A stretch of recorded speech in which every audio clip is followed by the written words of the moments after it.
बेटे, मैंने आज की रात ख्वाब देखा है कि मैं अपने हाथ से अपने बेटे को ज़िबा कर रहा हूँ, अपने बेटे को काट रहा हूँ। यानी अल्लाह मुझसे तुम्हारी कुर्बानी मांग रहा है, तुम्हारा क्या इरादा है? फंजुर माज़ा तरा, तुम्हारी राय क्या है? इब्राहीम अलैहिस्सलातु वस्सलाम की सालों साल कोई औलाद पैदा नहीं हुई, वो दुआ मांगते थे, रब्बे हबली मिनस सालिहीन, अल्लाह मुझे सालेह बेटा दे, अल्लाह मुझे नेक बेटा दे। 99 साल की उम्र में 86 साल की उम्र में अल्लाह ने उनकी दुआ सुनी और उनको एक बेटा दिया, नाम रखा इस्माइल। जब वो बेटा 13 साल का हो गया तो इब्राहीम अलैहिस्सलाम ने ख्वाब में देखा, सपने में, कि मैं अपने बेटे को ज़िबा कर रहा हूँ और अल्लाह मुझसे मेरे बेटे की कुर्बानी मांग रहा है। तब अपने बेटे से उसका इजहार किया, बेटा तैयार हो गया। हजरत इब्राहीम यूं कहते हैं अपने बेटे से, या बुनैया इन्नी अरा फिल मनामी अन्नी अज़बहुका फंजुर माज़ा तरा, मेरे लगते जिगर, मेरे बेटे, मैंने आज की रात ख्वाब देखा है कि मैं अपने हाथ से अपने बेटे को ज़िबा कर रहा हूँ, अपने बेटे को काट रहा हूँ। यानी अल्लाह मुझसे तुम्हारी कुर्बानी मांग रहा है, तुम्हारा क्या इरादा है? फंजुर माज़ा तरा, तुम्हारी राय क्या है? इस्माइल अलैहिस्सलाम ने फौरन जवाब दिया, या अबति फ़अल मा तुमर सतजिदुनी इंशाअल्लाहु मिनस साबिरीन। अब्बू जान, आपको आपके रब ने जो हुक्म दिया है उस काम को आप कर डालिए, इंशाअल्लाह आप सब्र करने वालों में से होंगे, इंशाअल्लाह आप सब्र करने वालों में से होंगे। तब इब्राहीम ने अपने बेटे इस्माइल को पेशानी के बल जमीन पर लिटा दिया और तेज छुरी बेटे की गर्दन पे चलाने लगे। लेकिन अल्लाह रब्बुल आलमीन का उधर हुक्म हुआ, बस नहीं, ऐ छुरी तू अपना काम नहीं करेगी। इब्राहीम अपना काम कर रहे हैं, छुरी को हुक्म हो गया तू चलेगी नहीं। आवाज आई, बस बंद करो इब्राहीम, क़द सद्दक़्ता रुया इन्ना कज़ालिका नजज़िल मुहसिनीन। बस करो, तुमने अपने ख्वाब को सच्चा कर दिखाया और मैं नेक लोगों को इसी तरीके का बदला दिया करता हूँ। फिर अल्लाह ताला ने जन्नत से एक दुम्बा भेजा और वो इस्माइल की जगह पर दुम्बा ज़िबा कर दिया गया। मेरे भाइयों, यहाँ शंकर ने गणेश की गर्दन उड़ाई, यहाँ इब्राहीम ने इस्माइल की गर्दन पर छुरी चलाई। वहाँ गणेश कट गए, यहाँ इस्माइल कटे नहीं। वहाँ गणेश को जिंदा रखने के लिए हाथी काटा गया, यहाँ इस्माइल की जगह पर दुम्बा आया है।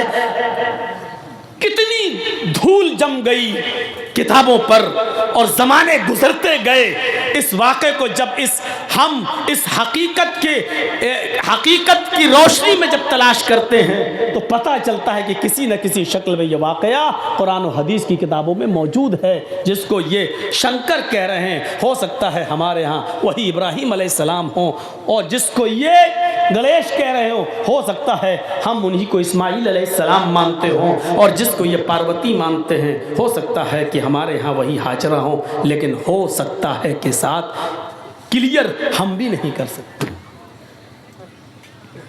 इन चीज़ों के सामने देखिए तो पता चलता है कि हकीकत क्या है।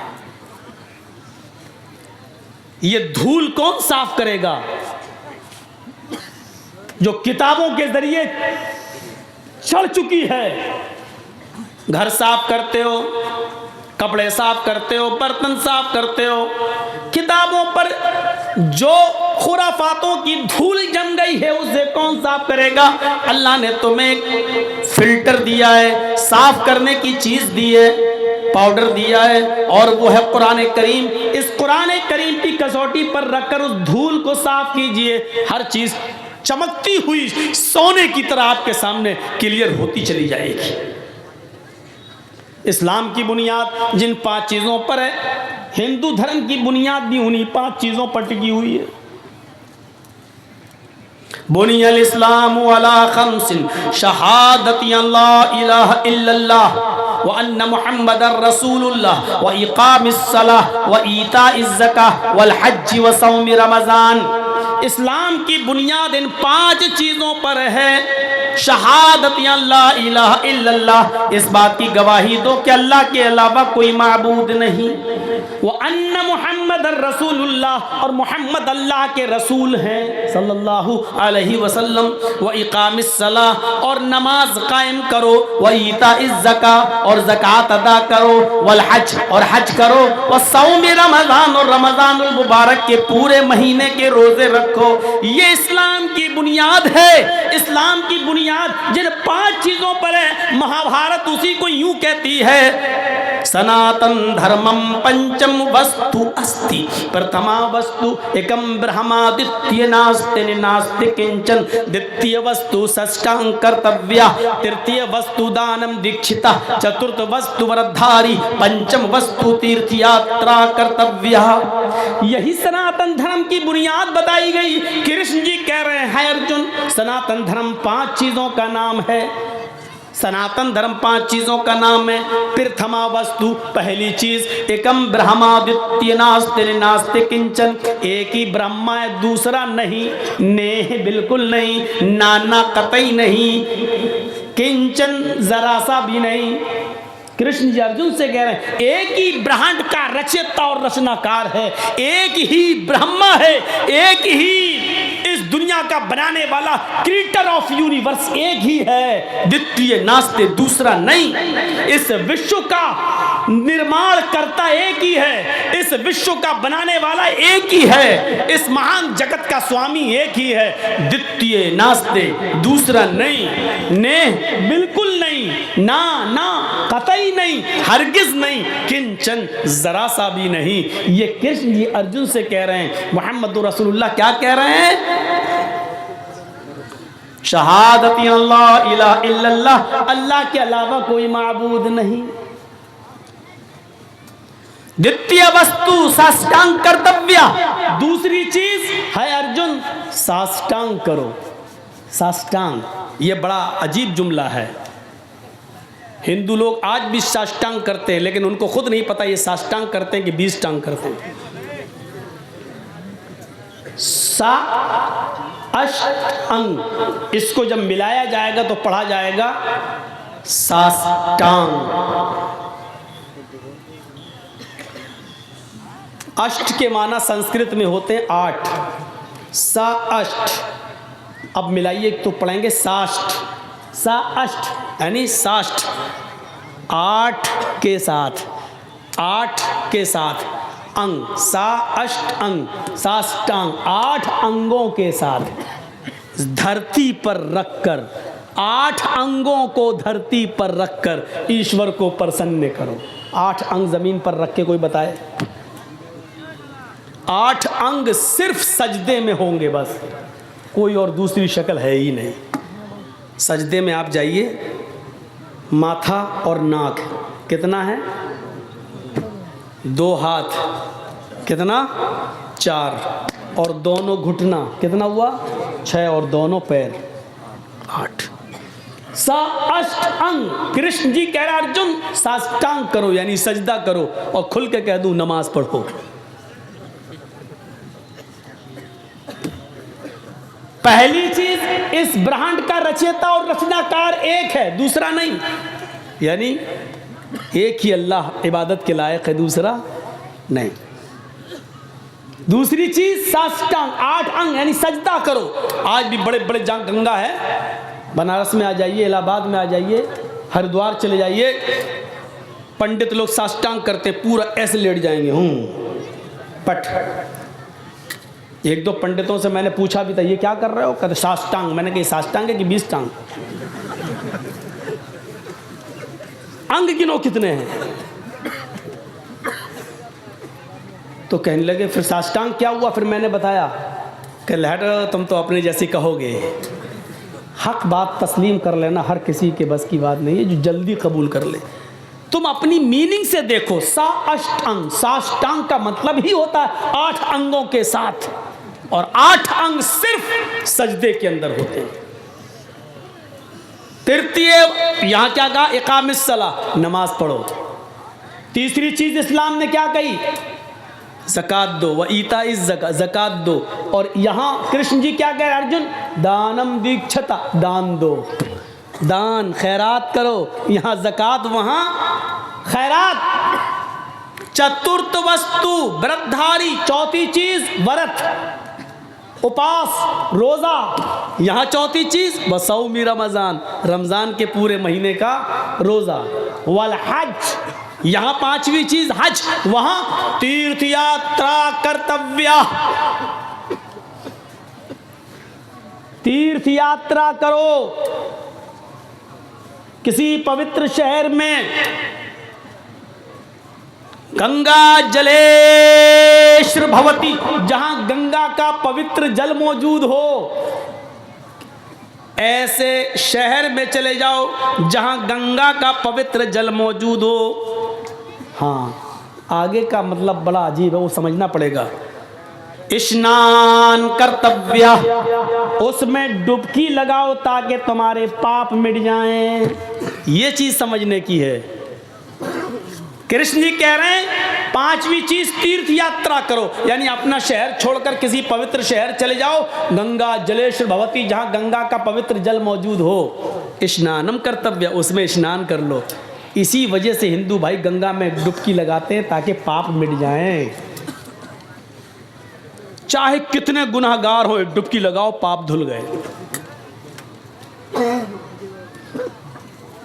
जबकि इसका मतलब यह है किसी ऐसे शहर में चले जाओ जहां गंगा का पवित्र जल मौजूद हो, जहां पानी ऐसा मौजूद हो, और उसमें डुबकी लगाने का मतलब यह कि उस शहर में चले जाओ, गंगा जल में पवित्र शहर में चले जाओ का मतलब यह है कि मक्के में चले जाओ, और डुबकी लगाने का मतलब यह है कि मक्के में दाखिल हो जाओ, यानी हज करो। हमारी हदीस कहती है, नबी अकरम ने फरमाया कि जब कोई हज के मैदान में, अरफात के मैदान में जब हाजी हज करता है और कहता लब्बैक लब्बैक अल्लाहुम्मा लब्बैक, तो गोया कि उसने अपने गुनाहों से अपने आप को पाक व साफ करा लिया है। फरिश्ता आवाज देता है, आए हाजी, आज तुझे अल्लाह ताला ने गुनाहों से बिल्कुल ऐसे पाक व साफ कर दिया जैसे तू अपनी माँ के पेट से आज ही पैदा हुआ है। धोबी की भट्टी में जिस तरह कपड़े का मैलू कुचैल साफ हो जाता है, उसी तरीके से तेरा भी, तेरे गुनाह सब मिट गए। अय हाजी, अपने शहर जाने के बाद, अपने मुल्क में जाने के बाद, अपने गुनाहों से फिर से अपनी जिंदगी को काला और सियाह न कर लेना। तो तीर्थ यात्रा का मतलब यह है कि हज कर लो, पवित्र शहर चले जाओ, वरना डुबकी लगाने से गुनाह माफ नहीं होते हैं। माफ करना, अगर डुबकी लगाने से गुनाह माफ होते और पाप मिटते तो वो फिल्म न बनती, और वो फिल्म में ये गाना नहीं बनता। अगर ये गाने में थोड़ी बहुत भी झूठ होता तो सेंसर बोर्ड उस गाने को पास नहीं करता। वो गाना आज तक चलता है, राम तेरी गंगा मैली हो गई, पापियों के पाप धोते धोते। राम की गंगा भी कभी मैली हो सकती है? नहीं। मतलब कहने वाले का ये था कि जब ठेका ले लिया, चाहे कितने गुनाह करो, गंगा में डुबकी मारो, पाप मिट जाएंगे। तो गंगाओं में इतने पाप हैं, जो आया गुनाह करके वो डुबकी लगा रहा है, वो तो गुनाह से मिट गया, लेकिन वो गुनाह गंगा में इतने भर गए हैं, अब जो भी डुबकी लगाएगा उसके गुनाह मिटेंगे नहीं, बल्कि जो गंगा में पाप है वो चढ़ेंगे और उसके ऊपर। आज तक ये गाना चलता है, बजता है, और इसको कोई निकाल नहीं सका। जबकि केंद्र में सरकार भी तुम्हारी है, पक्के राम के मानने वाले भी हैं, और गृह मंत्री जी भी तुम्हारे हैं। सुप्रीम कोर्ट के जज जब उनके अंडर में हैं, तो फिल्म भी दुनिया से ये गाना निकालने में उनको टाइम ही कितना लगेगा, लेकिन आज तक नहीं निकाल सके, क्योंकि इसमें सच्चाई है, इसमें सच्चाई। तो 5 चीजें जो हमारे यहाँ वही तुम्हारे यहाँ, और तौहीद पूछो मत। यचित्तियो यो पिम्मिम्मा नस्तस्मा देवी शोरीरिशा, कोई जवाब है इस मंत्र का? यजुर्वेद का मंत्र है ये।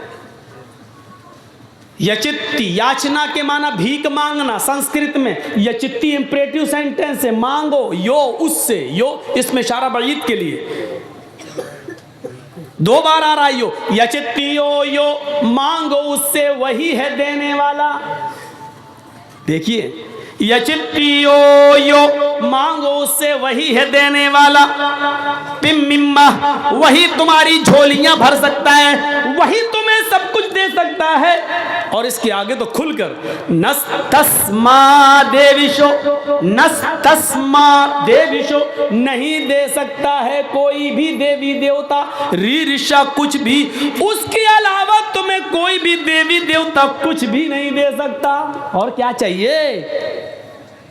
इससे ज्यादा खुलकर अब क्या कहें? मांगो उससे, वही है सब कुछ देने वाला, उसके अलावा कोई भी देवी देवता तुम्हें कुछ भी नहीं दे सकता। इन्नल्लज़ीना तदऊना मिन दूनिल्लाहि लन यख़्लुक़ू ज़ुबाबन वला इज्तमऊ लहू व इन यस्लुबहुमुज़्ज़ुबाबु शयअन ला यस्तनक़िज़ूहु मिनहु।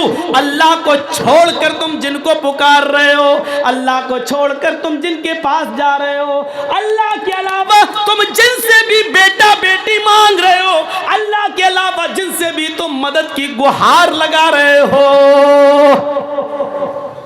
लन यख़्लुक़ू ज़ुबाबन, वो सब मिलकर एक मक्खी भी पैदा करने की ताकत नहीं रखते, वो सब मिलकर एक मक्खी भी पैदा करने की शक्ति नहीं रखते।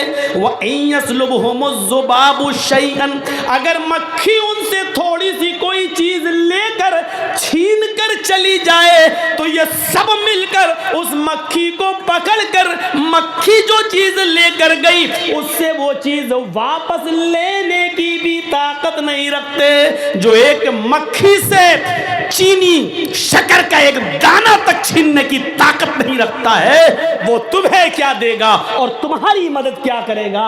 अल्लाह ने यहां पर लाकर उस मंत्र को जीवित कर दिया है और कह दिया है कि देखिए, हिंदू धर्म की तालीम भी यही है, ये किसी नबी की तालीम रही है। नस्तस्मा देवी शोरी ऋषा, उसके अलावा तुम्हें कोई कुछ भी नहीं दे सकता।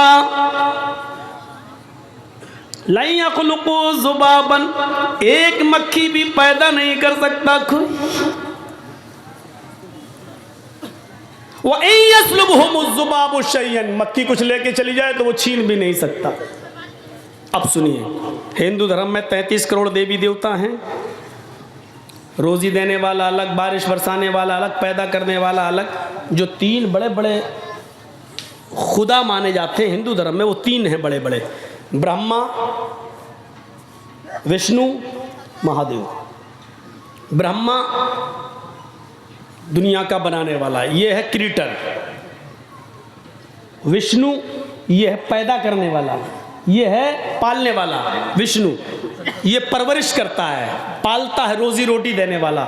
और महादेव यानी शिव, ये है मारने वाले, ये हैं मारने वाले। लेकिन ऋग्वेद क्या कहती है?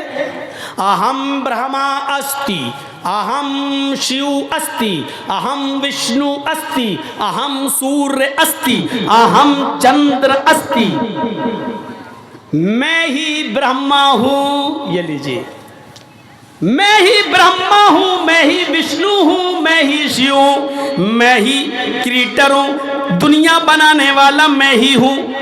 अहम विष्णु, मैं ही परवरिश करने वाला हूं, पालने वाला हूं। अहम शिव अस्ति, मैं ही मौत देता हूं। अहम सूर्य अस्ति, मैं ही सूर्य हूं। अहम चंद्र अस्ति, मैं ही चंद्रमा हूं। यानी रात निकालने वाला और दिन निकालने वाला भी मैं ही हूं। ये सब मेरे हुक्म के बगैर नहीं होते हैं, ये सब मेरे कंट्रोल में है। मानते रहो, तौहीद ये है, तौहीद ये है। न काष्ठे अस्ति न पत्थरास्ति, उस ईश्वर को न लकड़ी में ढूंढो न पत्थर में ढूंढो। वो ईश्वर है, उसको न लकड़ी में ढूंढो न पत्थर में ढूंढो। ओम निराकारम अस्ति निराकारम अस्ति, वो ईश्वर निराकार है, उसका कोई आकार ही नहीं।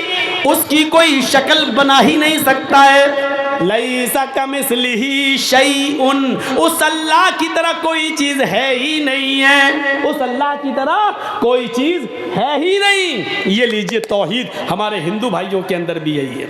वला तदउ मिन दूनिल्लाहि मा ला यनफउक वला यज़ुरुक, इसी को कुरान ने कहा है, वला तदउ मिन दूनिल्लाह, अल्लाह को छोड़कर तुम किसी और को मत पुकारो, मा ला यनफउक वला यज़ुरुक, वो तुम्हें नफ़ा और नुकसान नहीं दे सकता है। नफ़ा और नुकसान का मालिक कौन है? अल्लाह रब्बुल आलमीन।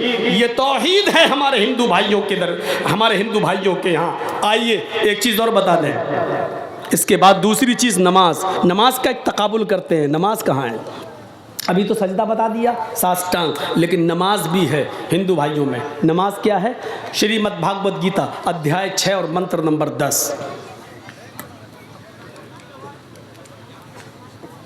आप लोग तो बिहार वगैरह में, बंगाल में रहते हैं। इन मंत्रों को मैंने अयोध्या में भी पढ़ा है, जबकि अयोध्या पंडितों के मामले में सबसे आगे है। और आप तो जानते हैं कि मेरी ख़ास तौर पर मेरी तकरीर के मंत्रों को बड़े उछाल कर पेश किया जाता है, और मैं बोलता कुछ हूँ और हेडिंग कुछ और बनाई जाती है। यूट्यूब जब आप खोलेंगे और मेरी तकरीर देखेंगे तो आप हेडिंग देखेंगे, मौलाना को मोदी ने दिया अवार्ड, लेकिन ज़िंदगी में हमने मोदी को ओरिजिनल में शक्ल तक नहीं देखी। ये झूठ से पैसा कमाने वाले यूट्यूबर आपको बहुत मिलेंगे, उसकी शक्ल रियल में नहीं देखी, तस्वीरों में देखी, और अल्लाह करे कि ना देखूं रियल में।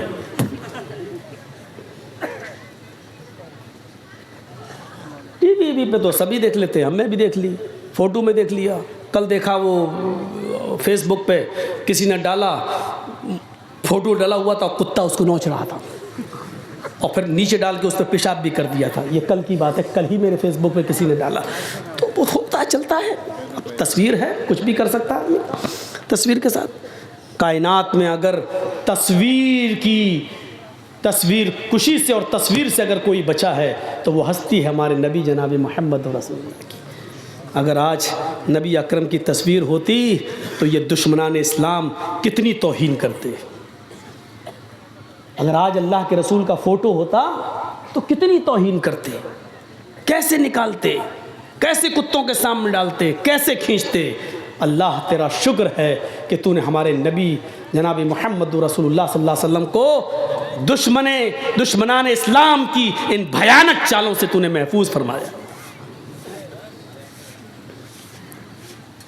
तो मेरे भाइयों, श्रीमद् भागवत गीता के अध्याय 6 और मंत्र नंबर 10 देखिए। योगी युज्जीत सततमात्मानम रहस्य स्थिता एकाकी अच्युताति मंजराशीर परिग्रह। इसमें पहला ही शब्द योगी आया है, लेकिन आप लोग यूपी वाला योगी मत समझना, ये श्रीमद् भागवत गीता वाला योगी है, और यूपी वाला योगी नहीं है, ढोंगी है। दोनों में फर्क है। योगी युज्जीत सततमात्मानम रहस्य स्थिता, ईश्वर की जब पूजा करो तो योगी बन जाओ। योगी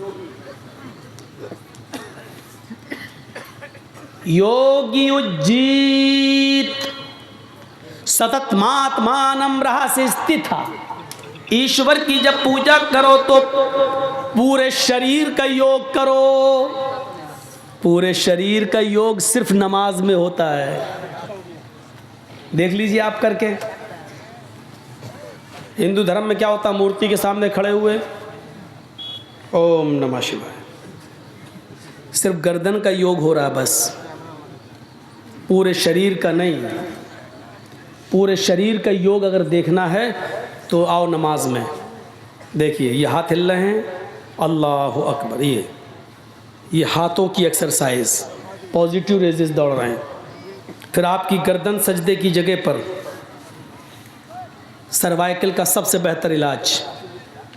लेकिन ऐसा ना, ऐसे करेंगे आप नमाज़ पढ़ रहे हैं, घड़ी देखेंगे, इमाम साहब सूरह बकरा पढ़ना शुरू कर दिए, आप घड़ी देखें, कितनी लंबी सूरत पढ़ रहा है, तब नहीं।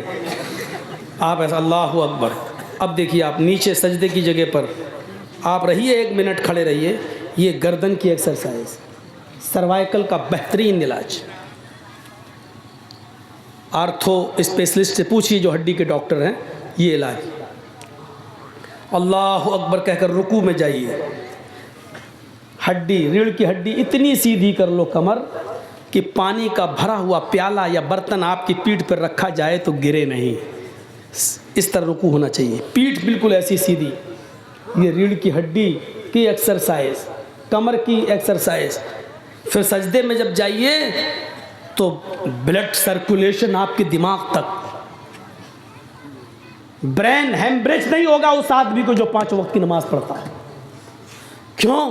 क्योंकि 5 वक्त इंसान जब सजदा करेगा तो सजदा एक ऐसी जगह, आप खड़े हैं, सर्कुलेशन ब्लड का दिमाग तक नहीं जा पा रहा है, या जो स्पीड आपके दिमाग को खून की चाहिए, खून की जो रगें हैं दिमाग की, वहाँ जो खून पहुँचना चाहिए जितना, हालत स्टैंडिंग में खड़े होने की हालत में नहीं पहुँच रहा। जब आप सजदा कर रहे हैं तो ब्लड का सर्कुलेशन आपकी दिमाग की नसों तक पहुँच रहा है। ये ब्रेन हेमरेज से आपको बचाता है और आपके दिमाग और भूल चूक की बीमारी से आपको दूर रखता है। ये पूरे शरीर का एक्सरसाइज सिर्फ नमाज के अंदर। योगी उज्जीत सतत महात्मानम। है अर्जुन, जब ईश्वर की पूजा करो तो पूरे शरीर का योग कर लो, पूरे शरीर की एक्सरसाइज कर लो।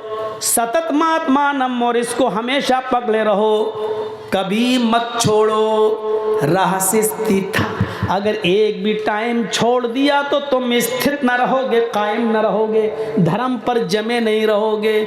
मन तरक सलात मुतअम्मिदन फक़द कफ़र, अगर कसदत जानबूझकर नमाज छोड़ी जिसने, उसने कुफ्र किया। एकाकी है अर्जुन, जब ईश्वर की पूजा के लिए खड़े हो तो एक ईश्वर के सामने खड़े हो जाओ, एकाकी, एक अल्लाह के सामने खड़े हो जाओ। यच्चत्तात्मा, और अपनी आत्मा को उसी की तरफ लगा दो, पूरा दिमाग उसी की तरफ लगा दो। देखिए अल्लाहु अकबर, पूरा दिमाग वही लगना चाहिए, ऐसे ऐसे नहीं। यच्चत्तात्मा, अपनी आत्मा को उसी की तरफ लगा दो। यच्चत्तात्मा, निराशीर, सबसे निराश हो जाओ, सबसे नाउम्मीद हो जाओ, लेकिन ऊपर वाले से निराश मत होना, क्योंकि उसी के सामने खड़े हो, वो तुम्हें सब कुछ देगा, परिग्रह वही तुम्हें देगा, वही तुम्हारी झोली भरने वाला है। सबसे निराश हो जाना, लेकिन उससे नहीं। हृदय नमः, जब खड़े हो तो अपने हृदय, सीने पे हाथ रख लेना। हिंदू भाई यूँ रख लेते हैं, आपने देखा होगा ना, हृदय, ये सीने पे हाथ रखते हैं। ओम भूर्भुवः स्वः, सीने पे। हम लोग भी सीने पे रखते हैं, बहुत से लोग नमाज पढ़ते हैं तो नीचे भी रखते हैं, अपना अपना है, कर रहे हैं। ये दौर नहीं है किसी के ख़िलाफ़ बोलने का। इस वक्त हमें और आपको सबको एक प्लेटफार्म पे आने की ज़रूरत है। ये मौका नहीं है मसलकों के झगड़े में उलझने का। बहुत लड़ चुके हैं हम और आप, अब अल्लाह के वास्ते एक प्लेटफार्म पे आ जाइए। अपने आपसी झगड़े छोड़कर, यूपी में फार्मूला इस्तेमाल किया जा रहा है, मुसलमानों को आपस में लड़ाया जाए। अल्लाह करे कि यूपी वालों को बंगाल वालों की तरह अकल आ जाए। अल्लाह करे कि यूपी वालों को बंगाल वालों से इबरत मिल जाए और बंगालियों से कुछ सीख कर एक प्लेटफार्म पे आ जाएं। अगर वहाँ एक हो गए तो इंशाअल्लाह सेकुलर पार्टी आ सकती है।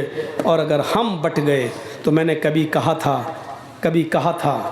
कि तुम तो राजा नहीं बन सकते हो, मुसलमानों तुम तो राजा नहीं बन सकते हो, लेकिन हकीकत ये भी है कि तुम्हारे बिना कोई दूसरा भी राजा नहीं बन सकता है। अगर तुम अपनी ताकत को पहचान लो तो, तुम अपनी ताकत को पहचान लो तो।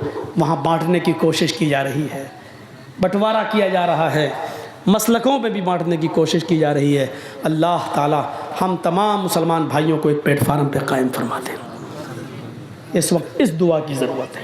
तो कोई ऊपर बांधता है, कोई नीचे बांधता है, लेकिन हृदय, कृष्ण जी क्या कहते हैं, सीने पे हाथ रख लो।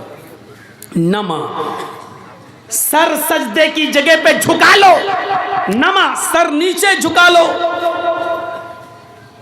हृदय नमा।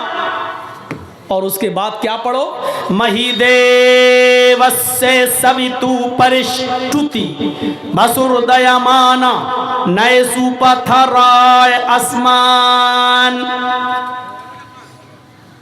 मंत्र भी देखिए,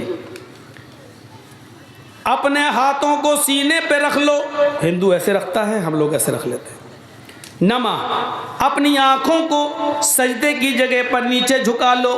उसके बाद ये मंत्र पढ़ो, मही देवस्य, मही महान है, देवस्य हमारा देवता, महान है हमारा वो देवता, सवितु जिसके लिए सारी की सारी, सवितु सब, परिष्टुति प्रशंसा है, तारीफ है, महान है हमारा वो देवता जिसके लिए सारी की सारी तारीफ है। हम लोग क्या पढ़ते हैं, अल्हम्दुलिल्लाहि रब्बिल आलमीन, तमाम तारीफें उस अल्लाह के लिए जो दोनों जहान का पालने वाला है।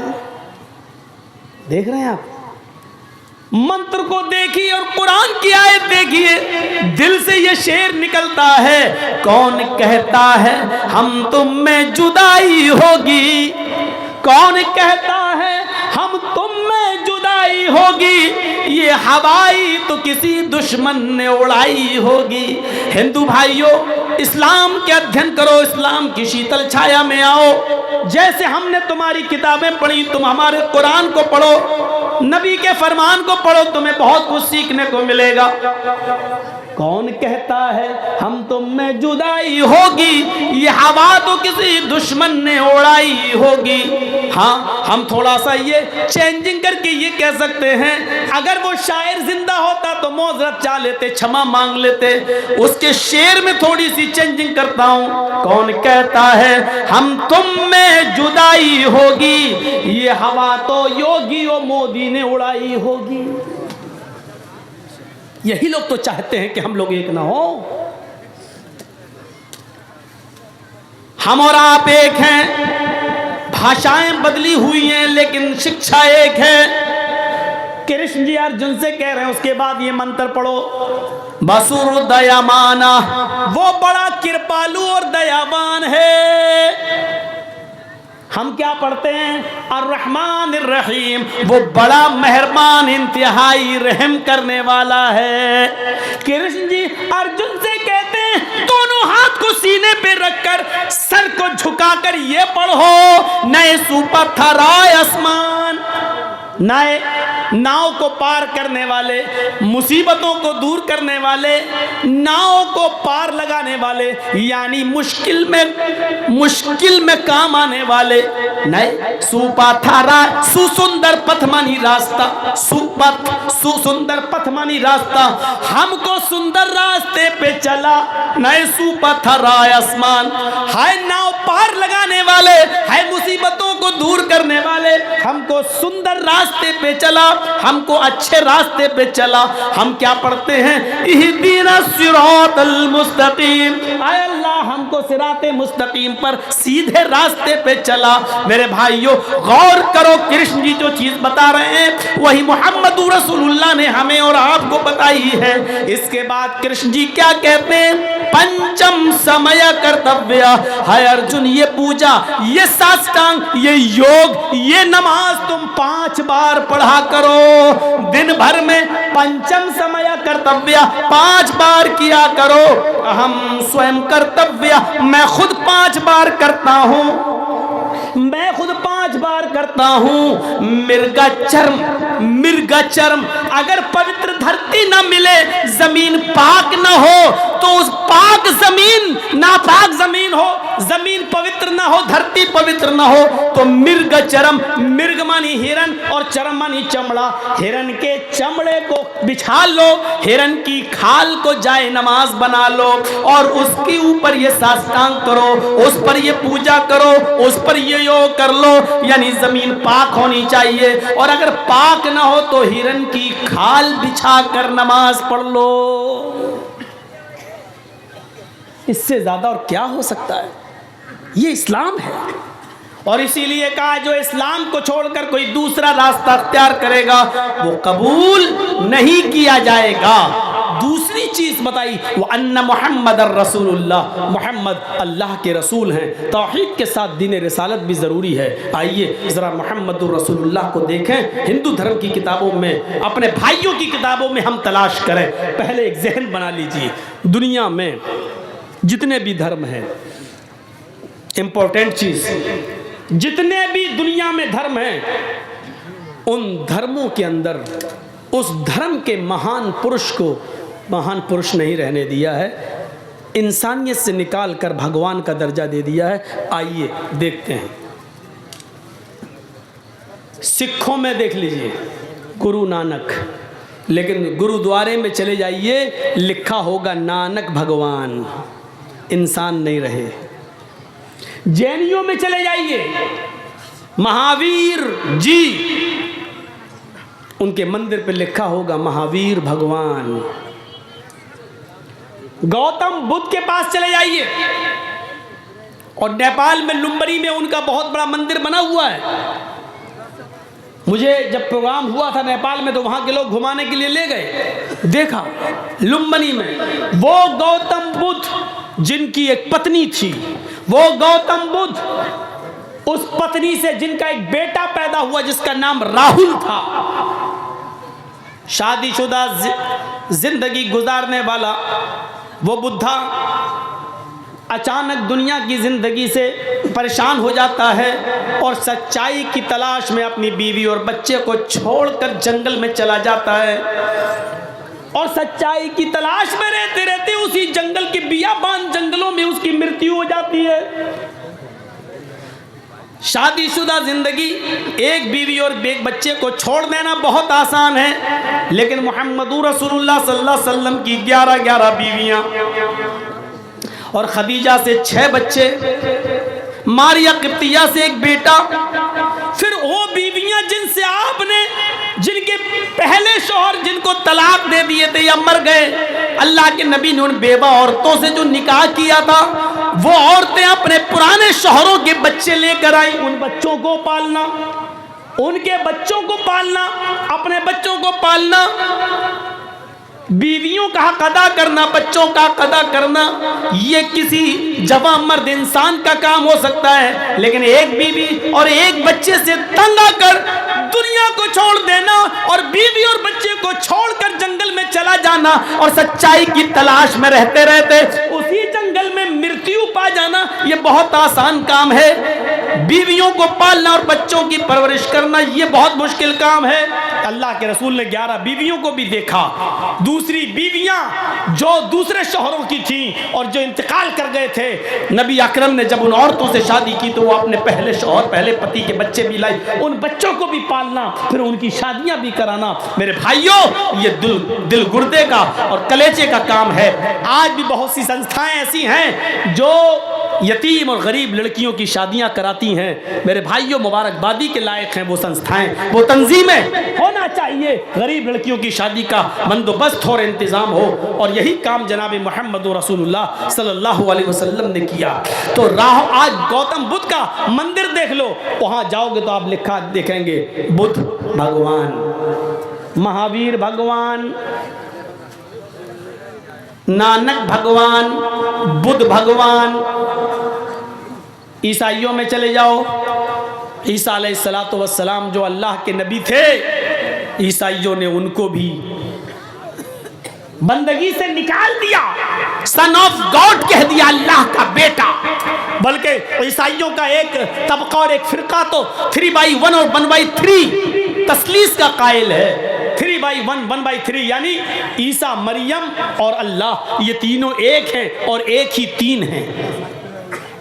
ईसा ही अल्लाह है, ईसा ही मरियम है, मरियम ही ईसा है, मरियम ही अल्लाह है, अल्लाह ही ईसा है, अल्लाह ही मरियम है। यानी एक तीन है, तीन एक है। ये ईसाइयों में ये चला है, सन ऑफ गॉड, अल्लाह का बेटा। दुनिया में जितने भी मजहब उठाइए, उनके मानने वालों को देख लीजिए, उन्होंने इंसान नहीं रहने दिया। हिंदू भाइयों में चले जाओ, उन्होंने राम को भगवान का दर्जा दे दिया। और कृष्ण जी को भी भगवान का दर्जा दे दिया। आप 2 रामायण खरीद के ले आए और पढ़ें, वाल्मीकि रामायण भी लाएं और रामचरितमानस भी ले आएं। रामचरितमानस जो तुलसीदास जी ने लिखी है वो अभी जदीद नई है, वो नई है तुलसीदास जी वाली, वो है नई। उसमें भगवान का दर्जा दे दिया राम को। और वाल्मीकि जी की रामायण में वाल्मीकि जी ने राम को भगवान माना ही नहीं है, राम को इंसान माना। आज भी दोनों रामायणें मौजूद हैं। वाल्मीकि जी राम को एक काल्पनिक मनुष्य इंसान मानते हैं और तुलसीदास जी ने उनको भगवान का दर्जा दे दिया है। मेरे भाइयों, अब आप पढ़िए, वाल्मीकि जी की रामायण में साफ तौर पर लिखा है, जब राम की पत्नी सीता का हरण हुआ और रावण लेकर जब गया, हनुमान और लक्ष्मण जब श्रीलंका से रावण के चंगुल से जब सीता जी को छुड़ा के लाए, तो सीता जी रामचंद्र जी के पास जाती हैं और उनका आशीर्वाद लेने के लिए उनके पैर छूने लगती हैं, उनके पैरों पे गिर जाती हैं। तो रामचंद्र जी ने अपनी पत्नी सीता को पैर नहीं छूने दिए, बल्कि उनके दोनों कांधे पकड़कर उनको उठा दिया, खड़ा कर दिया। कहा, ये क्या कर रही हो? कहा, आपको प्रणाम कर रही हूं, आपको नमस्कार कर रही हूं, आपके पैर छू रही हूं। तो रामचंद्र जी ने जो जुमले कहे, जो शब्द कहे, वो वाल्मीकि रामायण में है, राम रामाय नमः, राम रामाय सत्यम अस्ति। सीता तू मेरे पैर मत छू, मैं तो तेरा राम हूं। सीता तू मेरे पैर मत छू, मैं तो तेरा राम हूं। राम रामाय नमः, एक राम तेरे राम का भी है, एक राम तेरे राम का भी है। राम रामाय नमः, सीता तू उसके सामने सर झुका जो तेरे राम का राम है, यानी एक अल्लाह के सामने सर झुका। राम रामाय सत्यम अस्ति, इसलिए कि राम का ही राम सच्चा है। राम रामाय नमः, इसलिए कि राम का ही राम सच्चा है। ये सीता जी को रामचंद्र जी ने कहा, जो वाल्मीकि रामायण में आज भी मौजूद है। रामचंद्र जी ने अपने पैर नहीं छूने दिए, नहीं छूने। इस्लाम क्या कहता है? इस्लाम कहता है कि कोई बाप कितना भी बुजुर्ग हो, लेकिन बेटा अपने बाप के पैर नहीं छू सकता, अपनी माँ के भी पैर नहीं छू सकता। माँ के कदमों के नीचे जन्नत है, वो तलाश करे, यानी खिदमत करके जन्नत में जाने की कोशिश करे। लेकिन माँ के कदमों के नीचे जन्नत होने का मतलब ये नहीं है कि वो अपने माँ के पैर छुए। वक़दा रब्बुका अल्ला ताबुदु इल्ला इय्याह, और तुम्हारे रब ने ये फैसला कर दिया है कि तुम अल्लाह के अलावा किसी और की इबादत नहीं करोगे। वबिल वालिदैन एहसाना, और फौरन कह दिया अपने माँ बाप के साथ एहसान करो, यानी पहले इबादत अल्लाह की और अल्लाह की इबादत के बाद माँ बाप के साथ एहसान। वबिल वालिदैन एहसाना, एहसान क्यों कहा? एहसान में हर नेकी शामिल है। बाप के पैर में दर्द हो रहा है तो उसका पैर दबाना एहसान है। अगर बाप के सर में दर्द हो रहा है तो उसका सर दबाना एहसान है। बाप बिस्तर पर लेटा हुआ है, चाहता है कि बेटे लेटे लेटे बोर हो गया हूँ, ज़रा घर के बाहर मुझे टहला दो, घर के बाहर ज़रा मुझे हवा खिला दो। तो बेटे की जिम्मेदारी अपनी पीठ के ऊपर लाद कर अपने बाप को घर के बाहर का चक्कर लगवाए, घुमाए। बाप बीमार है तो उसका इलाज कराए, ये एहसान है। एहसान हर उस नेकी को कहा जाता है जो माँ बाप को जिस नेकी की ज़रूरत है, माँ बाप को जिस चीज़ की ज़रूरत है, उस चीज़ को पूरा कर देने का नाम एहसान है। इसलिए अल्लाह ने ये नहीं कहा कि अपने माँ बाप के पैर दबाओ, ये नहीं कहा कि अपने माँ बाप की खिदमत करो, बल्कि ये कहा वबिल वालिदैन एहसाना, तुम्हारे बाप को जिस चीज़ की ज़रूरत है वो ज़रूरत उसकी पूरी करो, ये एहसान है, ये एहसान है। इम्मा यबलुगन्ना इंदकल किबरा अहदुहुमा व किलाहुमा फला तकुल लहुमा उफ़ वला तनहरहुमा, जब उन दोनों में से कोई एक या वो दोनों तुम्हारी जिंदगी में बुढ़ापे को पहुंच जाएं तो तुम उनसे उफ भी मत करो, हूँ भी मत करो, ये भी नहीं कर सकते। मसलन मेरे बाप बीमार हैं, बिस्तर पर लेटे हैं और मैं कंप्यूटर पर काम कर रहा हूँ, बहुत ज़रूरी इंपॉर्टेंट बिजनेस का काम, और बाप लेटे हैं। बेटा, जी अब्बू एक गिलास पानी ला दो। कंप्यूटर बंद किया और गए, पानी ला के दे दिया। अल्लाह की कसम सवाब नहीं मिलेगा। क्यों? तुमने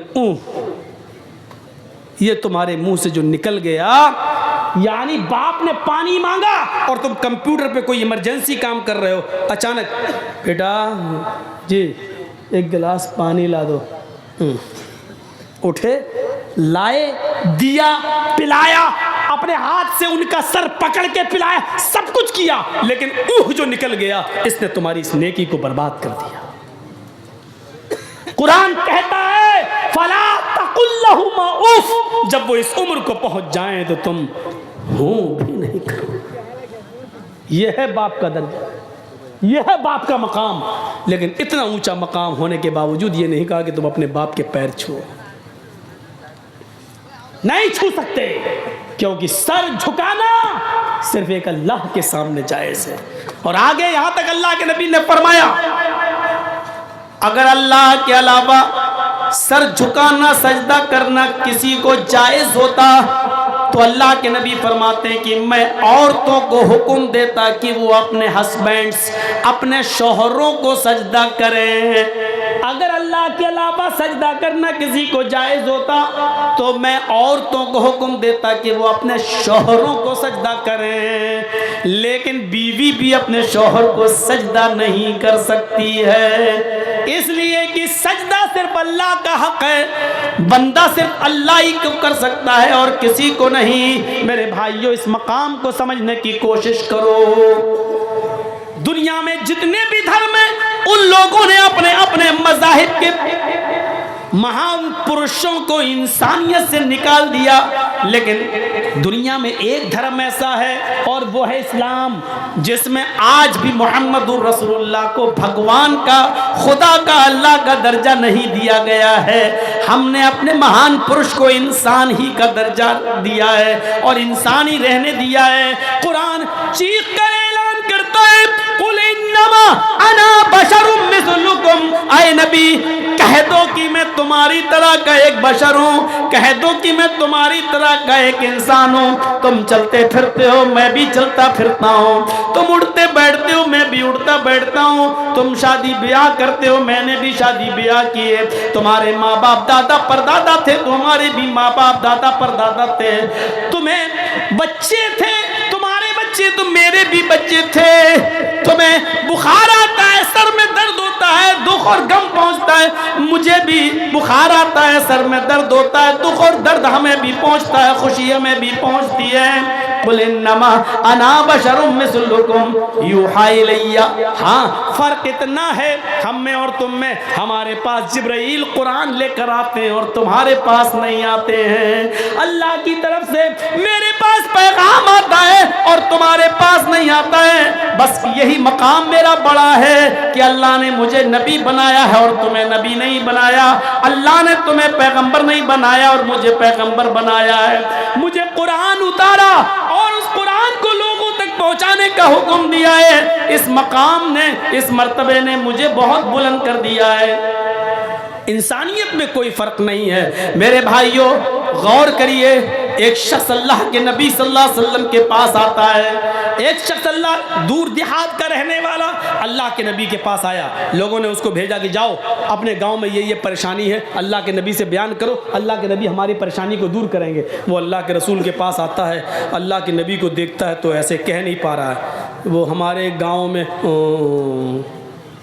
आवाज़ नहीं निकल रही है। जैसे अचानक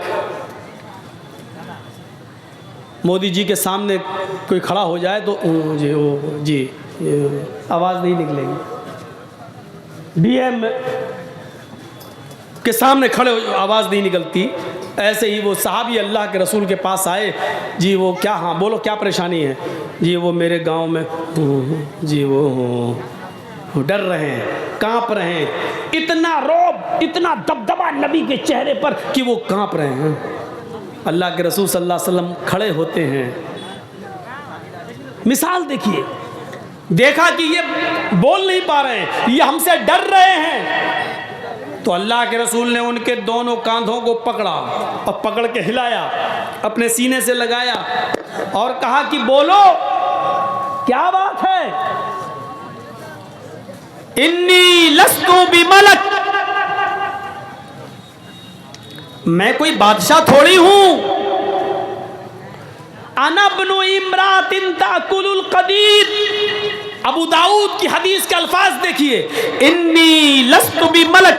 क्यों डरते हो मुझसे? मैं कोई बादशाह थोड़ी हूं, मैं बादशाह थोड़ी हूं। अना ब्नु इम्रातिन ताकुलुल कदीर। अरे मैं भी तो ऐसी माँ का बेटा हूं, मुझे भी तो उस माँ ने अपने पेट से बाहर निकाला, मुझे भी तो ऐसी माँ ने अपने पेट से जना है जो गोश्त के सूखे टुकड़े खाती थी। ताकुलुल कदीर, जो सूखा गोश्त खाती थी। कदीर किसको कहते हैं आपको बता दूं, थोड़ी देर और बैठ जाइए, कीमती बात मैं बताने जा रहा हूं। ताकुलुल कदीर अरब में क्या होता था, गोश्त, ऊँट ज़िबा किया, ऊँट नहर किया तो 4-4, 5-5 किलो गोश्त के टुकड़े ऐसी धूप में डाल देते थे लोग, धूप में, और नमक कमक लगा के, साल्ट वगैरह लगा के ऐसे ही उसको खुश्क कर लेते थे और उसको अपने घर में रखते थे। 1 महीने बाद, 2 महीने बाद, 3 महीने के बाद गोश्त पकाने का दिल होता था तो उसी में से थोड़ा सा काटा और पका लिया, आधा किलो काटा और पका लिया। तो गोश्त के बड़े बड़े टुकड़ों को नमक लगाकर और धूप में सुखाया जाता था और ये गोश्त खिलाया जाता था। 6-6 महीने, 8-8 महीने चलता था। इसको बोलते कदीर अरबी जबान में। तो अनबनु इम्रातिन ताकुलुल कदीर, मैं ऐसी माँ का बेटा हूं जो गोश्त के सूखे टुकड़े खाती थी। ये कहकर आपने उसका डर दूर किया। क्यों डरते हो? बिल्कुल नहीं। उसने तब सोचा, हाँ अल्लाह के रसूल भी तो मेरी तरह के इंसान हैं, एक माँ के बेटे हैं। फिर उसने अपनी बात रखी। ये था नबी अकरम सल्लल्लाहु अलैहि वसल्लम की सादगी, ये थी नबी अकरम सल्लल्लाहु अलैहि वसल्लम की संजीदगी कि आपने उसके दिल से डर को ख़त्म करने के लिए क्या कहा, मैं भी एक ऐसी माँ का बेटा हूँ जिसको ताज़ा गोश्त भी खाने को नहीं मिलता था, गोश्त के सूखे टुकड़े खाती थी। मुझे भी उस माँ ने पैदा किया है। तुलसीदास जी ने संग्राम पुराण का हिंदी अनुवाद किया है, आसान हिंदी में। उसमें तुलसीदास जी ने लिखा है, गौर कीजिएगा इन मंत्रों को जो मैं आपके सामने पढ़ रहा हूँ। संग्राम पुराण के स्कंद 12 के अंदर तुलसीदास जी ने संस्कृत का हिंदी अनुवाद आसान हिंदी में यूं किया है, यहाँ पक्षपात कुछ न राखूं, वेद पुराण सत सत भाखूं, देश अरब भरग लता सहाय, सोतियल भरम गत सुनो घगुराए। जब तक तब तक मद्दी कोया, बिना महामद पार न होया, राजनीति भव्य प्रीति दिखावे, आपन मत सबका समझावे, आपन मत सबका समझावे। अब एक एक चीज को देखिए, यहाँ पक्षपात कुछ न राखूं। तुलसीदास जी कहते हैं आज मैं किसी की तरफ नहीं बोलूंगा, जो सच है वही बताऊंगा। आज मैं किसी न हिंदू की तरफ न मुसलमान की तरफ, आज मैं किसी की तरफ नहीं बोलूंगा, जो सच सच है वही बताऊंगा। वे क्या, यहाँ पक्षपात कुछ न राखूं, देश अरब भरग देश अरब भरग लता सहाय। अरब मुल्क, अरब का शहर सितारे चांद की मानिंद चमकेगा, सोतियल भरम गत सुनो घगुराए। उसके अंदर अनहोनी बातें, चमत्कार, मुअज्जिज़े दिखलाने वाली एक हस्ती पैदा होगी, मुअज्जिज़े दिखलाने वाली, चमत्कार दिखलाने वाली एक हस्ती पैदा होगी। राजनीति भव्य प्रीति दिखावे, वो राजनीति करेगा, सियासत करेगा, आपन मत सबका समझावे। नरमी की जगह नरमी करेगा और सख्ती की जगह सख्ती करेगा। नरमी भी करेगा और सख्ती की जगह सख्ती भी करेगा। अल्लाह के नबी ने नरमी भी की और सख्ती भी की। सख्ती की तो इतनी नरमी की, तो इतनी नरमी की कि आपने अपनी बेटी ज़ैनब के कातिल जिसने तीर मारा था हिमार इब्न अस्वद ने, और वो नबी अकरम की बेटी ज़ैनब के पेट में लगा था। ज़ैनब के पेट में बच्चा था, वो पेट फट जाता है और अल्लाह के नबी की बेटी ज़ैनब के पेट का बच्चा जमीन पे गिर जाता है। अल्लाह के नबी सल्लल्लाहु अलैहि वसल्लम को जब इस बात का पता चला, पाए हजरत ज़ैनब को उठाया, मदीने ले गए, लेकिन बच्चा ज़ाय हो चुका था। ज़ैनब को जब होश आया और पता चला कि मेरे पेट का बच्चा ज़ाय हो गया, तो वो ज्यादा दिन जिंदा नहीं रह सकी और उसी सदमे में उनका इंतकाल हो जाता है। अल्लाह के नबी ने ज़ैनब को दफना दिया। 10 साल के बाद जब मक्का फतह होता है और मक्के में ये मुजरिम जिसने ज़ैनब को तीर मारा था 10 साल के बाद जब सामने आता है और माफी मांगता है कि अल्लाह के नबी मुझे माफ कर दीजिए, मैं भी आपकी बेटी ज़ैनब का कातिल हूं, तो अल्लाह के रसूल की आंखों में आंसू आ जाते हैं और कहते हैं, आए दुश्मन ज़ैनब, आए मेरी बेटी के कातिल, तूने मेरे उस फूल जैसी बेटी को जख्मी किया, उसका पेट फाड़ा, उसके पेट के बच्चे को जमीन पे गिराया, जिसका सदमा और रंज और गम ने मेरी बेटी को जिंदगी नहीं बख्शी। उसी रंजो गम में मेरी बेटी अल्लाह को प्यारी हो गई। दिल तो नहीं चाहता कि मैं तुझे छोड़ूं, लेकिन मैंने आज तक किसी से अपना जाती इंतकाम, जाती बदला नहीं लिया। आए हिबार, आए मेरी बेटी के कातिल, आए हिबार जा, आए हिबार जा, मैंने तुझे भी माफ कर दिया। आप अपनी बेटी ज़ैनब के कातिल हिबार इब्ने अस्वद को माफ कर रहे हैं। नरमी आई तो इतनी नरमी आई और सख्ती की तो इतनी सख्ती की कि एक लड़की फातिमा नाम की कबीले बनु मखजूम की जब पकड़ के लाई गई, कहा गया चोरी की है, आपने कहा हाथ काट दो। लोगों ने सिफारिशें की, बड़े अमीर घर की है, हाथ काटेंगे तो नाक कटेगी, आपने कहा हाथ काट दो। सिफारिशों पे सिफारिशें हुई कि नहीं नहीं, अमीर घराने की है, इस्लाम बदनाम होगा, हम बदनाम होंगे। अल्लाह के नबी ने कहा अल्लाह के कानून में कोई तब्दीली नहीं होगी, उसका हाथ काट दो। हाथ काट डाला गया। लोगों ने चिढ़ाया, देखो बड़े बड़े अमीर की लड़की के हाथ काट दिए जाते हैं मोहम्मद की शरीयत में। तो अल्लाह के नबी ने उसका जवाब ये देते हुए दिया कि लौ अन्ना फातिमा बिन्त मुहम्मद सरकत लक़तातु यदहा, वो तो कबीले बनु मखजूम की लड़की फातिमा थी जिसने चोरी की और हाथ काटा, जिसका हाथ काटा गया। अगर उसकी जगह पर मेरी अपनी बेटी फातिमा भी होती, मेरी अपनी बेटी फातिमा ने भी चोरी की होती, तो मैं अपनी बेटी का हाथ भी कटवा देता। ये इंसाफ, अदल, ये कहकर जिंदा रखा मेरे भाइयों। इसीलिए आज भी हिंदू भाइयों की किताबों में मोहम्मदुर रसूलुल्लाह को मोहम्मद के नाम से आज भी जिक्र किया गया है। इतने साल गुजर जाने के बाद भी लफ्ज मोहम्मद वो अपनी किताबों से हटा नहीं पाए। जब तक मद्दी कोया मद मानी मीठी कोया मानी आवाज, जब तक मीठी आवाज यानी कुरान दुनिया में बाकी रहेगा, बिना मोहम्मद पार न होया कोई, उस वक्त तक बिना मोहम्मद की कोई अपनी जिंदगी गुजार नहीं सकता। यानी कुरान पर अमल करना है तो मोहम्मद रसूलुल्लाह के तरीके पर चलना पड़ेगा। बिना मोहम्मद पार न होया, तो उस वक्त तक कोई बिना मोहम्मद के पार नहीं होगा सल्लल्लाहु अलैहि वसल्लम। मोहम्मद नाम तो इतनी जगह वेदों में आया है कि आप दंग रह जाएंगे। अज्ञान हेतु किरत मोह मदांधिकारम नाशम विधायम हितदोदयत विवेका। मोहम्मद नाम का एक अंतिम ऋषि आएगा, अज्ञान हेतु किरत मोह मदांधिकारम। मोहम्मद आएंगे, अंतिम ऋषि, अंतिम पैगंबर, आखिरी नबी होंगे।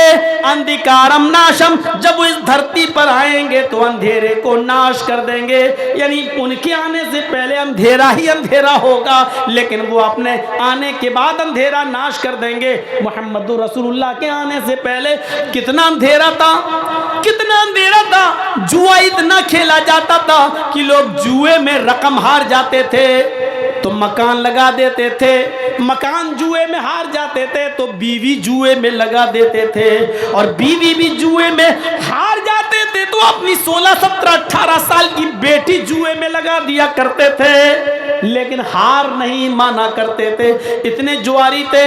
और शराब का हाल ये था कि उनके घर में जब बच्चा पैदा होता था तो माँ उस बच्चे को खजूर नहीं खिलाती थी और अपने पिस्तान से नहीं लगाती थी। पैदा होने के बाद बच्चे के हलक में सबसे पहले जो चीज डाली जाती थी वो शराब का कतरा हुआ करता था। वो लोग फख्र करते थे कि आज हमारे घर में बच्चा पैदा हुआ, इसने सबसे पहले जो चीज पी वो शराब है। गौर करो, जब पैदा होते ही बच्चे को शराब पिलाई जाती हो तो वो अंजाम कार कैसा होगा, आगे चलकर वो लड़का क्या बनेगा। शराब इतनी पी जाती थी कि वो लोग जब खाना खाने के लिए दस्तरखान पर बैठते थे तो पानी की जगह पर शराब की बोतल रख लिया करते थे। जैसे हम लोग थम्स अप और पेप्सी की बोतल रख लेते हैं और खाना खाते खाते पानी की जगह थम्स अप और पेप्सी पीते जाते हैं, स्प्राइट पीते जाते हैं। अरब के लोग खाना खाते खाते उस खाने को हलक के नीचे उतारने के लिए शराब के घूंट पिया करते थे। मेरे भाइयों, शराब की ये लत थी जिसको कुरान करीम ने ये कहकर हराम करार दे दिया कि इन्नमल खमरु वल मैसिरु वल अंसाबु वल अज़लामु रिज्सुम मिन अमल शैतान। आज के बाद ये शराब, ये जुआ, ये बुतों के थान और फाल के तीर, ये सब के सब रिज्सुम मिन अमल शैतान, हराम नहीं, शैतान की गंदगी है। रिज्सुम मिन अमल शैतान, शराब को शैतान की गंदगी कह दिया। हराम तो बहुत सी चीज़ें हैं, लेकिन शैतान की गंदगी, आप अपनी गंदगी खा सकते हैं क्या? लैट्रिन करके आप खाएंगे? कोई अक्लमंद ऐसा होगा जो जंगल में जाए और लैट्रिन करके खा ले? नहीं। अल्लाह ताला ने क्या कहा? हराम तो बहुत सी चीजें हैं, लेकिन शराब ये शैतान की लैट्रिन और शैतान की गंदगी है।